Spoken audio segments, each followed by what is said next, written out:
Section 4.2, more on ionic compounds. Ionic compounds consist of positive and negative ions, and usually it's a metal with a nonmetal. Now these metals and nonmetals have very strong attractions because the metal gives up an electron, nonmetal gains one, and this is called an ionic bond, these attractions between the metal and the nonmetal when one gives up an electron and one accepts one. Because of the strong attractive force, they have very high melting points and are solid at room temperature. As we talk about an ionic formula, this consists of positively and negatively charged ions, cations and anions. Overall, the formula is neutral. So we have this balance of the charges that the total positive charge must equal the total negative charge. In doing so, we first write the symbol of the metal ion, the cation first, followed by the symbol of the nonmetal, the anion. So sodium chloride, you know that. And you know it's written NaCl. And you know that that's the stuff you put on your hamburgers or your French fries. So you know it's a solid at room temperature. When you write the formula, Na is first, chlorine is the nonmetal, it's second. And you may go, oh, this is easy, I'm just going to always put the metal first and the nonmetal second. No, the charges have to balance out. In this case, because sodium is a +1 when it becomes an ion, and chlorine is a -1 when it becomes an ion, it is a 1-to-1 ratio, and the charge balance out, and it is sodium chloride.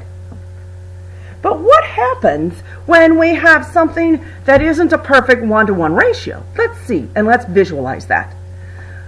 Magnesium. Let's see what happens, and let's visualize magnesium and the chlorine. Well, we got to look at the periodic table to see what happens. Magnesium is in group 2A, which means, and it's a metal, which means it's going to lose 2 electrons to become a +2. Your chloride ion, your halogen, is over here in 7A, so that means it's going to gain 1 electron. All right.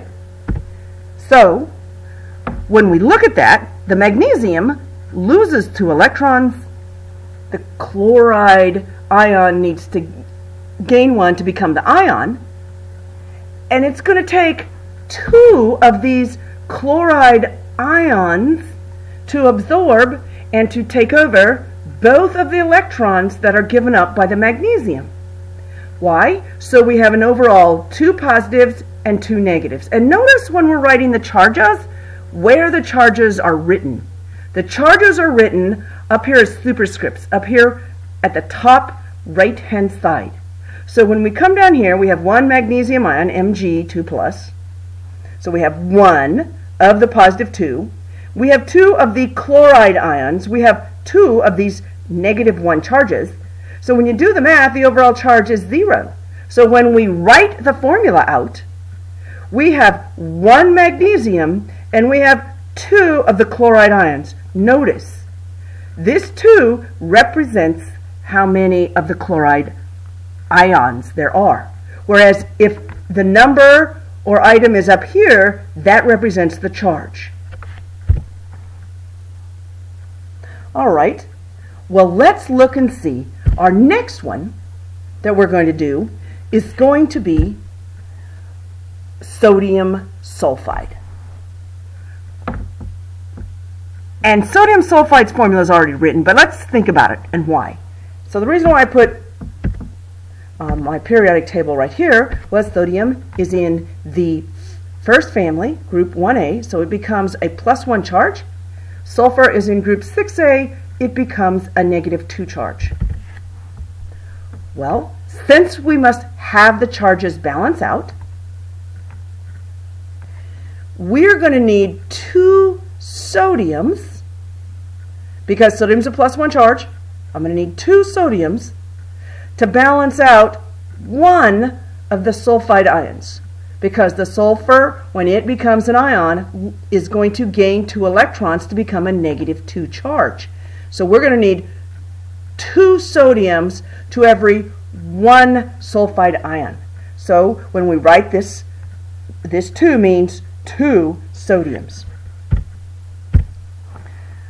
All right, here's a visual representation of the 2 sodiums giving up their 1 valence electron, so that sulfur then is going to have the octet rule, and our charges balance out.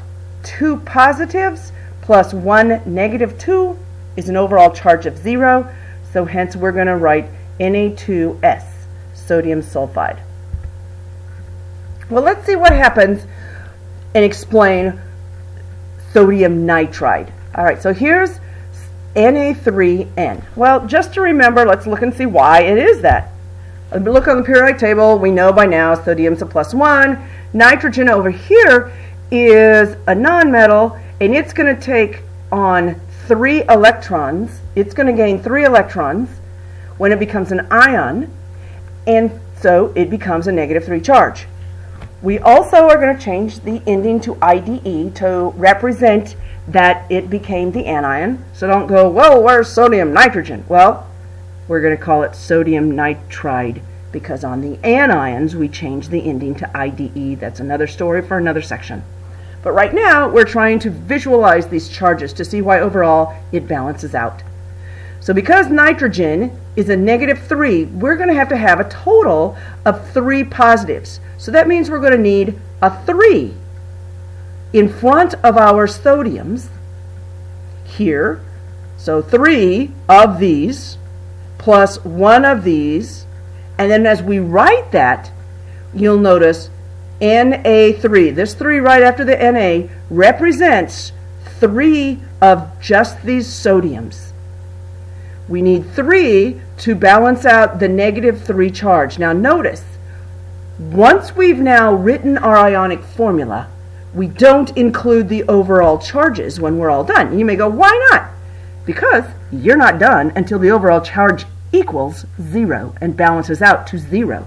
So 3 times a +1 plus 1 times this -3, overall the charge is 0. All right, write the ionic formula of the compound formed with barium and chloride ions. Well, let's look back. Why barium is a +2 and our chloride is a -1. Barium's in the second family, group 2A, so you know it's a metal and you know that it's going to lose 2 electrons. When it does, it becomes a +2. And our chloride over here, our halogens, group 7A, they are going to gain 1 electron. So first of all, that's where the charges come from. Put this on pause and see if you can figure out what the ionic formula is going to be. All right? Did you come up with BaCl2? I hope you did. Why? Because barium's a +2, our chloride ion is a -1. We're going to need 2 of these negatives to balance out this 2 positive charge. So 2 positive plus 2 negatives equals 0. So to show that we need 2 of the chloride ions to make barium chloride, we're going to put a 2 down here in the subscript. All right, so figure out what's going to be the formula. Put it on pause and come back. All right, hopefully you realize that you're going to need 2 sodiums to balance out this 1 -2 oxygen. And so, to designate 2 sodiums, 2 times the Na here is going to give us 2 sodiums and then our oxygen. So Na2O. All right. Aluminum, which is a +3, and the chloride ion, a -1. Well, we're going to need 3 of these negatives to balance out this 1 +3. So, when we do that, it's AlCl3. Now, this one's just a little bit tricky. This one's a +2 and a -3. I will tell you the easiest way, and please, as I tell you this easy, shortcut, non-brain, non-thinking method, please do not do it with anything other than the 2 and the 3.